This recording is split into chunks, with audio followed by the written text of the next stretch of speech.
Good afternoon, everybody. My name is Keith Bradshaw, as Graham said, and I'm one of the directors of a company called Spears & Major, based in the UK. What I'm going to do today is kind of slightly go off-piste, as it were. I don't think I'm just going to talk about interior lighting. I'm going to talk about lighting in general, because for us, we prefer not to make a distinction between interior and exterior. What we try very hard to do is to make sure that our projects have a very strong composition together, whether they be inside or outside. And also it's very important, I think, that when dealing with good lighting design, that the lighting designer gets to work on both the inside and the outside of the project. To have a separation between inside and outside is somehow kind of slightly anathema to the project, I think, because given that we're meant to be architectural lighting designers, could you turn this off? Given we're meant to be architectural lighting designers, it would seem ridiculous not to be able to deal with the complete picture of architecture. So what I'm going to talk about today is what I've kind of loosely termed the idea of inside out. And there's several reasons for that. One of which is because I just explained I'd like to talk about exterior and interior as kind of one conversation about light.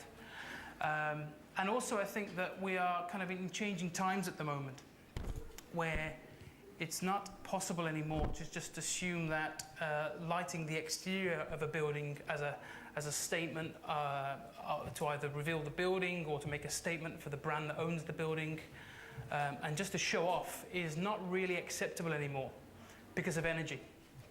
And in fact, in many ways, it is perceived to be a kind of detriment to a building owner or to a city in general, actually, to be overlighting the exterior of their buildings. So where does that leave us as light designers who are trying to work on projects where, as it were, kind of potentially half of our work is beginning to disappear slightly? And the way we approach it is to basically embrace the idea that interior lighting can also be the exterior lighting. Now that's not necessarily an original thought, and I'll show you why. But in the general themes I'm going to talk about, I'm not really going to talk about any projects in any great detail, but I'm going to talk about these general themes in terms of the relationship between inside and outside. The first thing I'm going to talk about is ideas of learning from the past. And I think it's very important that we connect what we're doing now to projects that have been done previously and why they were done in a certain way. I'm going to say a little bit about being kept outside, some projects where we've not been allowed inside, and why I don't think they're okay, but they're not a kind of complete piece of work. I'm going to talk about transparency of materials. I'm going to talk about projects which are totally defined by their interiors, therefore the interior lighting will totally define them. And then some ideas how the ideas of the interior have moved out into exterior spaces. And then finally, what I've called the light touch is something where you do just enough of exterior lighting just to make the composition complete. So it's not all about interior lighting, there's just a few fine touches on the exterior which make the whole composition complete. But the idea of learning from the past is important. The idea of interior light being the definition of a building is of course linked to different styles of architecture and different materials. This is 1926, where the definition of this department store, this kind of retail store, and a definition of its shop windows and of its interiors is best revealed by light, let's say.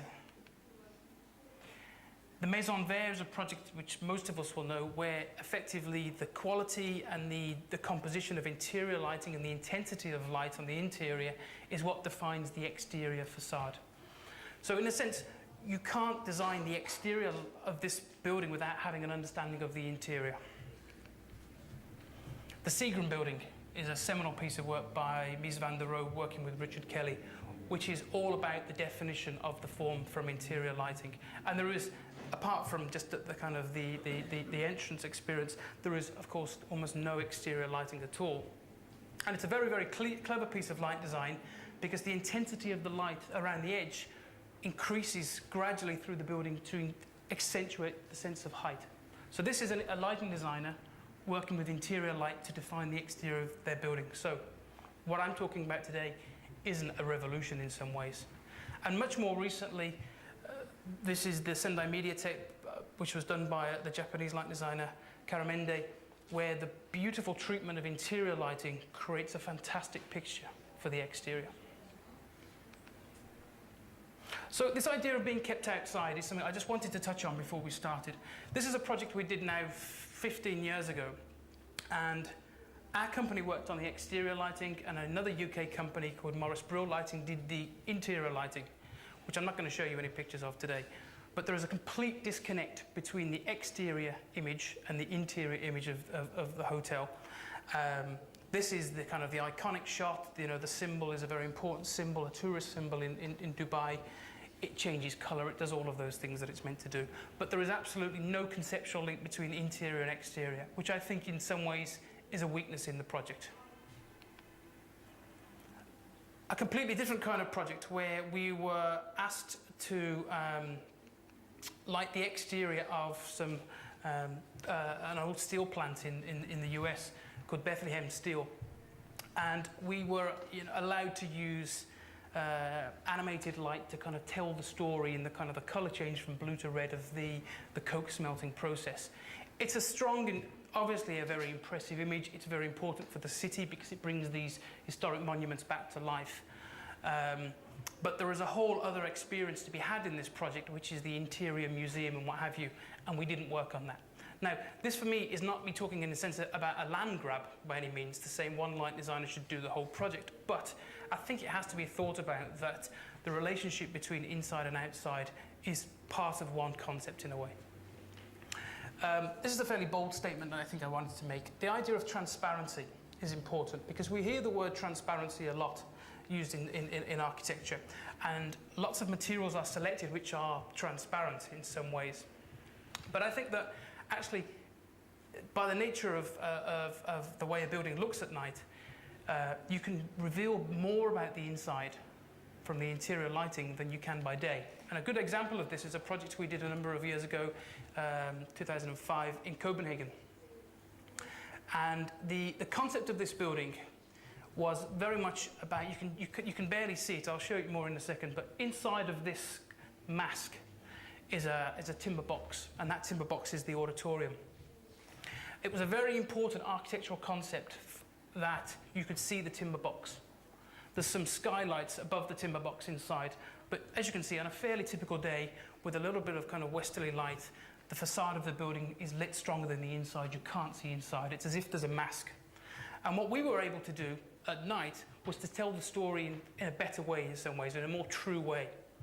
Because the argument about the quality of the facade was a long-running debate between the architect and the client, which they famously fell out about because the architect wanted a kind of transparent screen.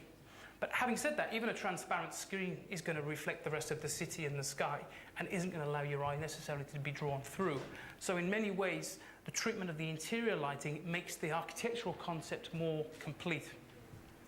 The point I wanted to make with this particular project is that sometimes it's very important not to talk about lighting concepts separate to architectural concepts.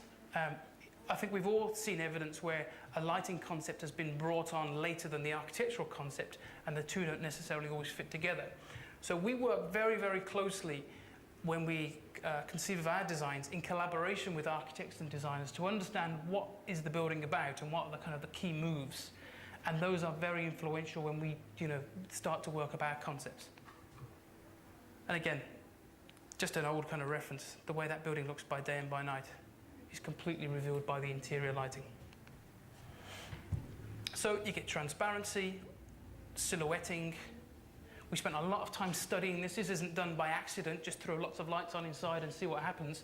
This is all done through kind of modeling and studying to work out just how much light we needed to balance on the interior to get that exterior impact. The issue, though, is that you have to make sure that the interior light is comfortable to be in. You can't overlight the interior and then assume that that's a good space to be, just to get the right impression from the exterior. So it's a very, very careful balancing act between the interior and the exterior lighting. And I think that the reason why I put this slide up is I think that as lighting designers, what we feel a great responsibility for isn't just to specify lighting equipment, it's actually to help specify materials.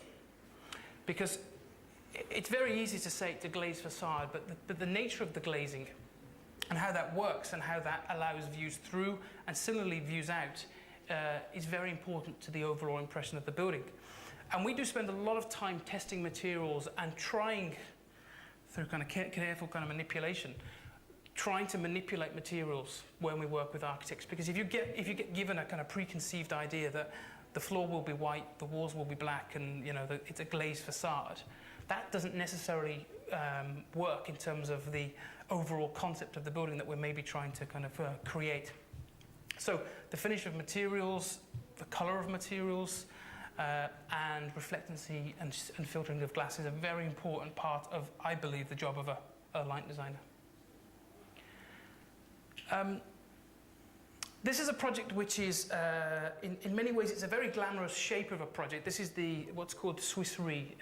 It's in 30 St Mary Axe, which is one of the newest buildings to go into the London skyline.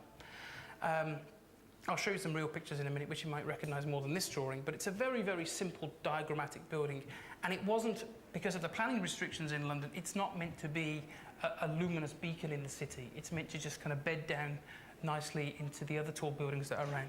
So for us, it was very important to work out which surfaces to light, which areas of the building that we could light, to begin to define the shape of this building in a very, very simple, pure way. And whether we, because of the different finishes in the glass and the stairwells, whether we would light the stairwell area and the roof gardens, or whether we would light, or how that would balance with the kind of the office lighting, how that then related to the interior core lighting as well. So actually, we started at the core.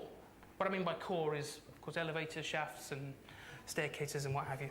And how these surfaces are lit begin to define the kind of the layers of light which go out to define the entire building in its entirety. So these elements of the interiors become part of the overall story, of course. And the one area we spent a lot of time thinking about, and these are a series of diagrams, that isn't a typical floor plate. That is many different options for what we could do on a floor plate, because we wanted to investigate what's very important with a tall building is, given you're looking at it mostly from the ground, is that you're looking up at ceilings. So what defines sometimes a tall building is the look of the ceilings, which is often forgot about. So we did some very simple diagrams to work out on a kind of circular plan, which is a kind of cucumber, gherkin-shaped building with circular floor plates.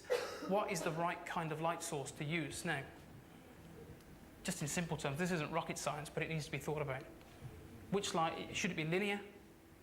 Should they go in one direction or the other? Should there be many perforations in the ceiling or fewer? Should they be circular? And it struck us that the best way to handle this kind of project, although it had a kind of diagrid facade, was to deal with the circle within the circular plan. I'm only showing that because that's the level of kind of detail that's thought about when you're kind of working through these schemes to get to some sense of the overall composition. Now, as I said earlier, it's a very strong shape in its sense anyway, so all we need to do was make sure that we were considerate of the interior lighting when balancing that with the overall kind of composition. This is a very different kind of project, but again, completely defined by interior lighting rather than exterior lighting. This is the Museum of World Cultures in Gothenburg, which effectively, architecturally, is a series of boxes, a series of kind of, what you could say almost kind of pieces of knowledge that are all put together to make this kind of complete building. And there's lots of glazing, and there's lots of transparency, and there's lots of mixed-use spaces all seen together at the same time. And we work very hard making sure that this composition, I don't mean this particular angle, but I mean this overall composition of the exterior was properly balanced. And you're mixing admin offices, a library, a meeting hall, gallery spaces, entrance spaces, all of those are in the same kind of overall composition. So the intensity of one surface against the other is very important, again, to kind of balance. And, we had to interject here, for example, a luminous glazed panel, because if we didn't have that, then you've kind of lost that, you've lost some part of the composition. So I'm not going to pretend that we're kind of artists in a way, but the same way a kind of painter would compose a piece together, this was very much a kind of the composition of the existing elements and working out what colour and what intensity they needed to be. And although that is red, it's red paint, it's not red light. So that library space there is lit with white light, but the surfaces are painted, so you get that overall impression from the outside. Again, a similar approach on a different kind of project, where this was for the BBC, which is a TV station in the UK, but this is for their Scottish headquarters. No money, no budget, no time. The building was finished and they didn't like the look of the building, so they kind of brought us in late and said, what can we do with this? How can we make the exterior look stronger? And the concept they wanted to put, this is a kind of brand concept rather than an architectural concept. The brand, the BBC, wanted to tell the story of TV making, opening the doors to the TV studios in some way. Rather than it being a kind of hidden activity behind closed doors, they wanted to kind of at least have the overall impression of an open facaded building. And again, like I said earlier about the Opera House, it's not very well delivered by day, but at night you can kind of reveal the transparency and the glazing. Also, what you're seeing here isn't coloured light, it's painted surface. So that's a blue painted wall and a green painted wall lit with white light. So that overall composition of elements is done with white light, so it's comfortable to be in, but it looks quite interesting from the outside as well. And because of the ribs, you get these lovely kind of incidental kind of indirect lighting things happen as well. Very different kind of scheme, a building which is kind of, in a way, I'm talking about buildings which are defined by their kind of the interiors. Again, this building kind of breaks open its facade at night and becomes a kind of open, warm, welcoming building, which is obviously what the architectural concept's all about, because there's so much glazing in the facade, but it's revealed in a very pure way with the light. And again, this is a very simple bridge. Simple. Small bridge. It's not simple at all. It's a very small bridge which is defined, again, in the evening by its twist, and in terms of what do we do with the lighting, it's just the smallest expression of the edges that we did to kind of articulate the form. So its definition is done by these very, very, very simple light moves. The final one in this section is what was very important about this project, which is an Armani store we did in New York, was how this staircase, this iconic staircase, could be seen from the street. Because when you build a staircase of this enormity in New York, you're immediately in a kind of conversation with the Guggenheim stair, as it were, that kind of famous ramp rather than a stair. But you know, it was very much about an updated version of that in some ways. The one issue, of course, with the Guggenheim staircase is it's inside the building. There's not much glazing. You can't see the ramp, as it were, really. But this one was very important because, you know, like a fashion brand might, they really wanted to tell the story from the outside. So the way in which this staircase would be perceived from the street and the way it would feel internally was part of exactly the same conversation. You know, in a sense, what appears very gentle and subtle here could appear too bright and overpowering on the interior. So again, that was a very, very interesting kind of a balancing act. These are the reasons why people do mock-ups. Doug spoke earlier about mock-ups. People think that mock-ups are kind of unnecessary and expensive, and they say, well, you're an expert, surely you should know all of these things before you start, but you just don't know the impression of this. You don't know how that light's going to appear through glazing from 2 blocks away. You actually need to do that test live, as it were, to understand the overall impression of it.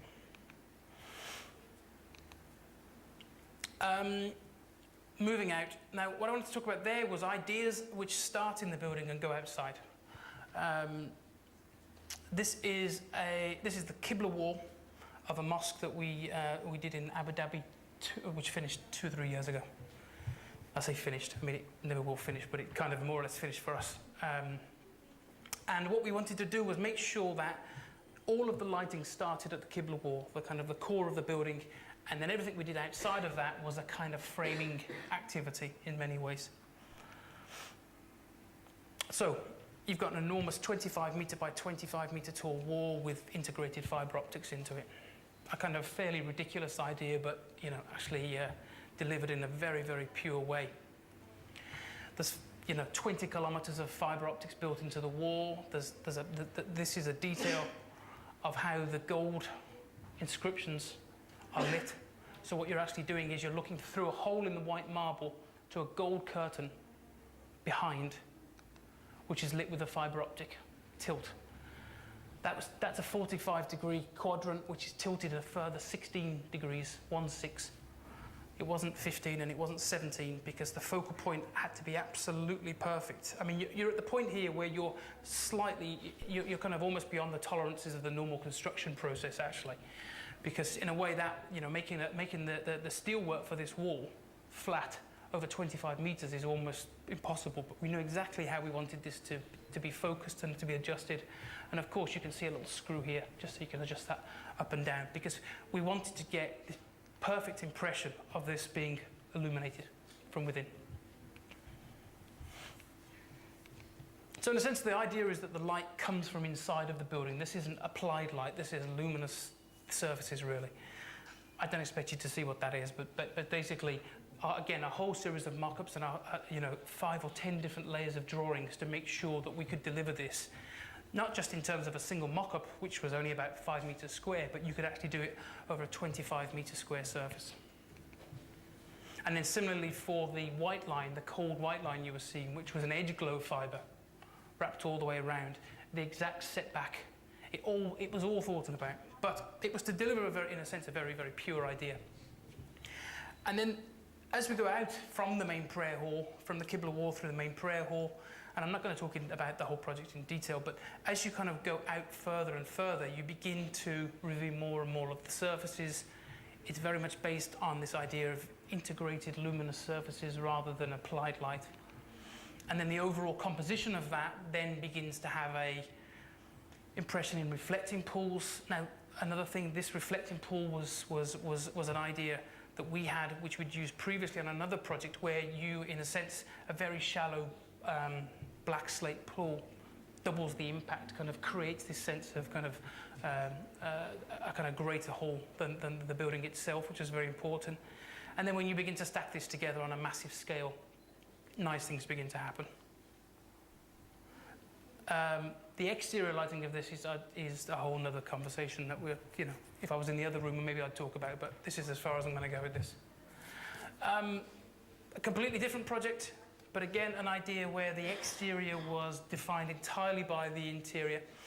This is a store we did in Japan for Giorgio Armani, which was based around a bamboo forest.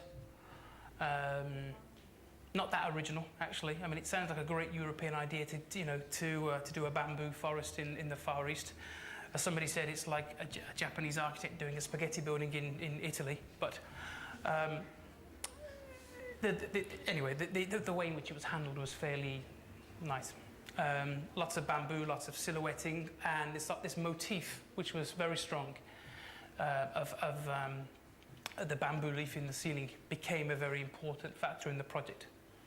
So if you can kind of keep in your mind these leaves and this silhouetting as we move through, it all will become kind of clear. But this is a kind of ruthless detail in a sense. This is now a staircase to a restaurant where the leaf and the micro-perforated pattern is a leaf pattern.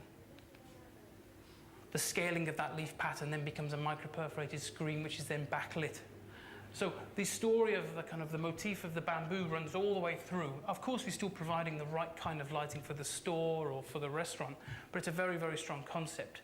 Right through the restaurant, through the projection onto the floor, so as the waiters move through the light, it dapples on them, which is not not necessarily an original technique. It's a technique which is used very much in the theatre, but it kind of begins to you see the extent that we're thinking about this idea of dots. And then you go outside and you begin to kind of, work up onto a massive scale this idea of the bamboo silhouetting the lit leaves and what have you. So from the inside, you create this very, very, very strong kind of brand motif, if you like.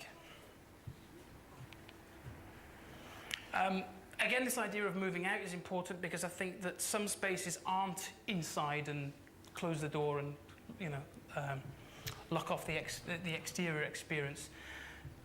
This is an open courtyard which is part covered, part open. And it's not possible to say this is exterior and this is interior. It's part of the overall kind of composition. And the way the lantern at the very top of this building would define the look of the building, and then the way these incidental elements in the kind of the the way surfaces were lit and the way general lighting from the architecture would reveal gardens was important to us. So this is very much about one kind of lighting. This is a very kind of quiet space in a sense, a public space here in Edinburgh, where in a way the argument about the quality of light in this space could not be had without understanding the buildings. Now, I know that's, you know, an obvious kind of thing to point out, but, you know, we often talk about vertical illumination and the quality of vertical illumination in spaces and why there doesn't have to be 50 lux right there. I mean, there's actually, you know, virtually nothing if you put a light meter down on there. But the overall kind of impression of the area with highlights around the edge and some good vertical illumination is kind of part of one complete story. I mean, on a practical level, though, of course, some of these offices aren't lit, or some, you know, the lights are turned off for energy reasons in the evening and what have you. So we had to make sure that there were certain elements that we kept control of to make sure that this idea of internal light impacting on the exterior was worked together well. And now I'm just going to talk about a couple of things where you're kind of in between. You know, this is a bridge in London we did, which was a kind of a double screen, which went over a canal, which is down here, where effectively it's an interior light, effectively. You're not lighting the surface of the bridge or the deck of the bridge at all. You're creating one single kind of luminous screen, and the bounce light from that is what's actually illuminating the ramps and what have you. I think I just wanted to talk about these. This is an exterior scheme. I'm not going to deny it. There's no influence of interior lighting on this at all. But it's interesting how when you look at the different techniques that are being used here, wall washing, graze lighting, it's very much an interior technique, if you like. But we've used it on the outside. So it's possible to bring these ideas all the way through a project. That's the point I wanted to make with this particular project. You know, and you know, the light that's hitting this is actually very nice. It's kind of, in a sense, it's kind of free light in a sense. And then just the final bit I want to talk about is the idea of a light touch, because it would be a shame if we couldn't do any exterior lighting. These are some new projects I just want to talk about that it's been very important to us to kind of understand where we now stand in 2010 on the extent to which you can light the exterior of a building. This is Beijing, a TV studio for a big TV company in the middle of Beijing. And they want to make, of course, a very, very, very strong impression. You don't create, you know, you don't design buildings like this and put them in the middle of Beijing unless you want to make a strong impression. And again, similar to the BBC project I spoke about earlier, it's very much about transparency and openness, allowing people to see TV being made, allowing people into the building to move around and what have you. And what's interesting, which is something we don't get so much happening in Europe, is that the bird's nest, as it were, the stadium, the Olympic Stadium, still has something like 20 to 25,000 visitors every day visiting, not to see events, of course, but just to experience the building and to kind of be connected to this great cultural event, which was the Olympics. And this building is seen very much as part of it. I can't show you, but there's a park behind this building, and it's an open access building. You can walk into this building at any point. So the idea of high numbers of people wandering through this is a very important part of the function of the building. But for us, you know, we wanted to create a very pure form, and, you know, not being afraid to let things go into darkness. But equally, if the whole thing was in darkness, it would look like maybe we'd forgotten about some of these things. So we spent a long time talking about the interior quality of the spaces, preserving transparency. Again, that's a conversation about the finish of materials, the reflectancies, the pitch of glass, which was a big issue on this project. In some of the other spaces, we've actually managed to convince the architects that we want to change the quality of the material towards the edge, so it's more of a honed, darker surface, so you're not getting so much direct reflection of the horizontal surface onto glass, to preserve that idea of transparency.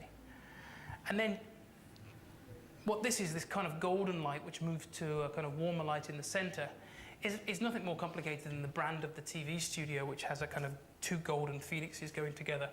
And the center point is a kind of flame orange light. moving out to a golden light. So as you move through this building into its internal courtyard, the quality of the light will change kind of with you. But only as a kind of subtle backdrop to this. I mean, I say subtle, I mean, that's 25 meters. You know, there's only so subtle you can be on this scale, but if you kind of see in the overall composition, it's relatively subtle. This is a project in the sense where we just did enough exterior lighting. You know, it's mainly what you're seeing here is the lit cores, which was part of the original thing I spoke about, the light onto the ceilings and what have you, but there's just enough in the front lighting of the structure. And again, not being afraid to let things go into silhouette naturally, just to complete the picture.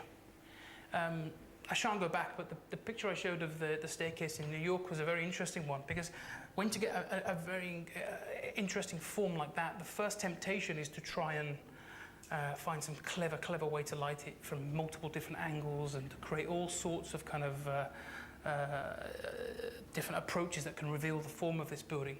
But it took us about 3 months to realize the best way to light it was actually just from within the handrail. You didn't have to project light onto all these surfaces to make them look good.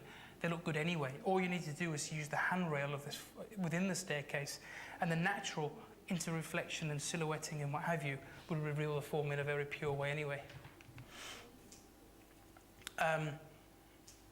This is a project a tall building in China where the kind of the form of the outer cladding is all a very well-defined form. It's almost like a big honeycomb, and by varying the different scales, you get these varying different layers of kind of transparency.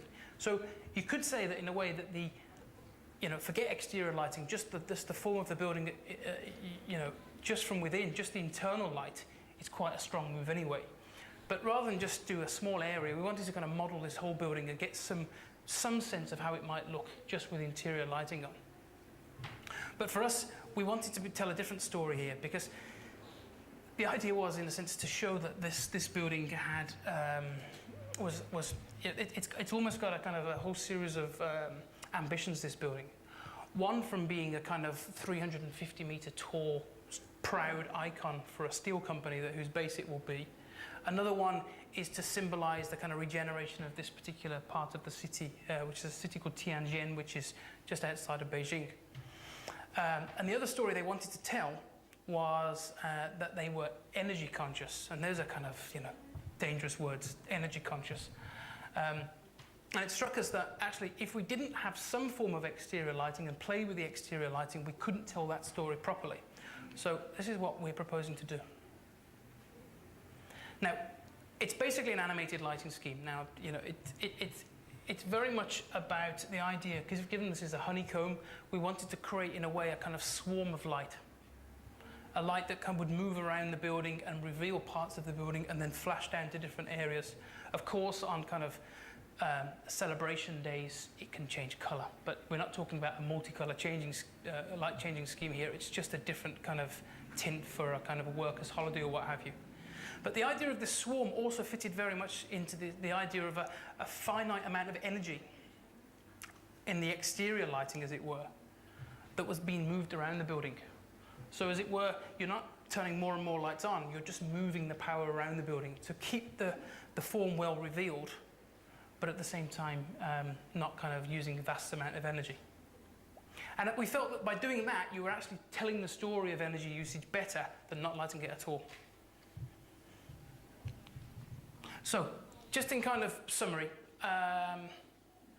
the key things for us is to make sure that when we're doing our projects, that we're not we're referencing back to other work that's being done. That's something which I think, in a way, the kind of the profession, as it were, of light design is just getting used to now. The idea of it being architectural lighting is also very important. This isn't just permanent theatre lighting that we're doing. This is architectural lighting. So to do that, you've got to understand architecture properly. And I think sometimes I'm disappointed by the level of conversation that we as designers, who are working with light, have about architecture.